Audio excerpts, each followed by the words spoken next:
മുഖ്യമന്ത്രി ആകേണ്ടത് ആരാണെന്ന് സംബന്ധിച്ച് സാമുദായിക സംഘടനകൾക്കും അഭിപ്രായം പറയാം. KPCC പുനഃസംഘടന സംബന്ധിച്ച് ഒരു ചർച്ചയും നടന്നിട്ടില്ല എന്നാണ് ചെന്നിത്തല പറയുന്നത്. മന്നം ജയന്തി സമ്മേളനത്തിൽ പങ്കെടുക്കുന്നതിൽ അഭിമാനമുണ്ട് എന്നും രമേശ് ചെന്നിത്തല വ്യക്തമാക്കുന്ന പ്രതികരണം. എനിക്ക് എല്ലാ സമുദായ സംഘടനകളുമായും അതിൻ്റെ നേതാക്കന്മാരുമായും നല്ല ബന്ധമാണുള്ളത്. കോൺഗ്രസിന്റെ നയം എല്ലാ ആളുകളെയും ചേർത്ത് പിടിക്കുക എന്നുള്ളതാണ്. ഒരു ആരെ വിളിക്കണമെന്ന് ഇപ്പം നമ്മളല്ലോ തീരുമാനിക്കുന്നത്, അത് അവരാണ് തീരുമാനിക്കുന്നത്. ഏതായാലും എന്നെ NSSന്റെ പരിപാടിയിൽ വിളിച്ചു, എനിക്ക് സന്തോഷമുണ്ട്. ഞാൻ ആ പരിപാടിയിൽ പങ്കെടുക്കുക, മന്നം ജയന്തി ആഘോഷത്തിൽ പങ്കെടുക്കുക എന്ന് പറയുന്നത് അത് തീർച്ചയായും അത് അഭിമാനകരമായൊരു കാര്യമാണ്. ഞാൻ മക്കൾ ഈ വെള്ളാപ്പള്ളി നടേശന്റെ പ്രതികരണം വരുന്നത് ഒരു നേതൃനിരയിലേക്കുള്ള ആശയുടെ ഒരു റീ എൻട്രി ആണോ? അത് നിങ്ങൾ എന്നിട്ട് മൈക്ക് വെക്കുമ്പോൾ അവർ പറയുന്നതാണ്. നമ്മുടെ പാർട്ടിയുടെ കാര്യങ്ങൾ തീരുമാനിക്കുന്നത് നമ്മുടെ പാർട്ടിയാണ്. പക്ഷേ സമൂഹത്തിലുള്ള പ്രധാനപ്പെട്ട വ്യക്തികൾക്ക് അവരുടെ അഭിപ്രായങ്ങൾ പറയാനുള്ള സ്വാതന്ത്ര്യമുണ്ട്. അമൽ തേനമ്പറമ്പിൽ തിരുവനന്തപുരത്ത് നിന്ന് വിവരങ്ങളുമായി ചേരുന്നുണ്ട്. അമൽ, ഒരു ഇടവേളയ്ക്ക് ശേഷം കോൺഗ്രസിൽ പുതിയ ചർച്ചകൾ അത് എല്ലാ കാലത്തും ഉണ്ടാകുന്നതാണ്. ഓരോ തിരഞ്ഞെടുപ്പ് ഘട്ടങ്ങളിലും ജനാധിപത്യ പാർട്ടി എന്ന് നേതൃത്വം സ്വയം വിശേഷിപ്പിക്കുന്ന അണികളും വിശേഷിപ്പിക്കുന്ന കോൺഗ്രസിൽ എപ്പോഴും ഇത്തരം ചർച്ചകൾ ഉണ്ടാകാറുള്ളതാണ്. അതിന് ചിലപ്പോൾ ഗ്രൂപ്പ് പോരിന്റെ സ്വഭാവമായിരിക്കും, ചിലപ്പോൾ അല്ലാതെയുള്ള ചില നീക്കങ്ങളായിരിക്കും. എന്ത് പോരുണ്ടായാലും അത് ഞങ്ങളുടെ ജനാധിപത്യത്തിന്റെ സ്വഭാവമാണ് ഈ പാർട്ടിയുടെ എന്നുള്ളതാണ് അവർ പറയുന്നത്. ഈ രമേശ് ചെന്നിത്തലയെ NSS ക്ഷണിക്കുന്നു. SNDP ജനറൽ സെക്രട്ടറി വളരെ വ്യക്തി ഗുണമുള്ള ആളാണ് രമേശ് ചെന്നിത്തല എന്ന പ്രസ്താവന നടത്തുന്നു. അതിന് പിന്നാലെ ഏത് തരത്തിലാണ് ഇപ്പോൾ ഈ ചർച്ചകൾ കോൺഗ്രസിനുള്ളിൽ മുന്നോട്ട് പോകുന്നത്?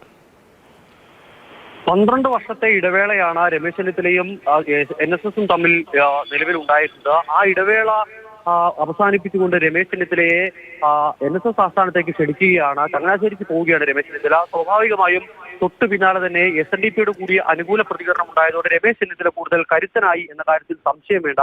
രാഷ്ട്രീയമായി ചെന്നിത്തലയ്ക്ക് കിട്ടുന്ന സ്വീകാര്യത എന്ന് പറയുന്നത് ചെറുതല്ലാതായി മാറിക്കഴിഞ്ഞു. കേരളത്തിൽ എവിടേക്ക് എത്തിയാലും ഉമ്മൻചാണ്ടിക്ക് ശേഷം ഇത്രയധികം ആളുകളെ കൂട്ടാൻ പറ്റുന്ന ഒരു നേതാവ് എന്നുള്ള നിലയിൽ പ്രവർത്തകരും അത് അംഗീകരിക്കുകയാണ്. ചെന്നിത്തല പ്രതിപക്ഷ നേതാവ് സ്ഥാനത്ത് നിന്ന് മാറുന്നതിന് ശേഷമുള്ള പ്രവർത്തനങ്ങൾ അടക്കം എടുത്തു പറഞ്ഞുകൊണ്ടാണ് പ്രവർത്തകർ അതിനെ അംഗീകരിക്കുകയും ചെയ്യുന്നത്. എന്തായാലും ആ ഒരു നീക്കത്തിനെ തുറന്നെതിർക്കാനുള്ള രാഷ്ട്രീയ വിവേകമില്ലായ്മ പ്രതിപക്ഷ നേതാവും കാണിക്കുന്നില്ല. ഈ NSS ആസ്ഥാനത്തേക്ക് രമേശ് ചെന്നിത്തലയെ ക്ഷണിച്ചതിനെ കഴിഞ്ഞ ദിവസം സ്വാഗതം ചെയ്യുകയാണ് പ്രതിപക്ഷ നേതാവ് ചെയ്തത്.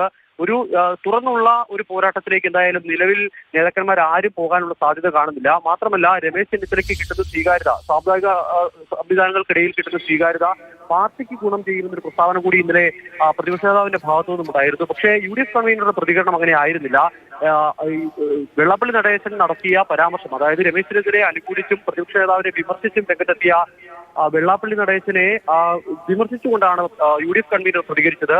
എപ്പോഴും നിലപാട് മാറ്റി പറയുന്ന ഒരാളാണ് വെള്ളാപ്പള്ളി നടേശൻ. അതിനാൽ തന്നെ ആ ഒരു നിലപാടിന് കാര്യമായ ഗൗരവം കൊടുക്കേണ്ടതില്ല എന്നുള്ളതാണ് പറയുന്നത്. അതായത് പാർട്ടിക്കിടയിൽ കൃത്യമായി തന്നെയുള്ള അഭിപ്രായ ഭിന്നത ഈ വിഷയവുമായി ബന്ധപ്പെട്ട് ഉണ്ടായിട്ടുണ്ട്. അതോടൊപ്പം തന്നെ ചെറിയാൻ ഫിലിപ്പിന്റെ പ്രതികരണവും ഇങ്ങനെ വന്നിരുന്നു.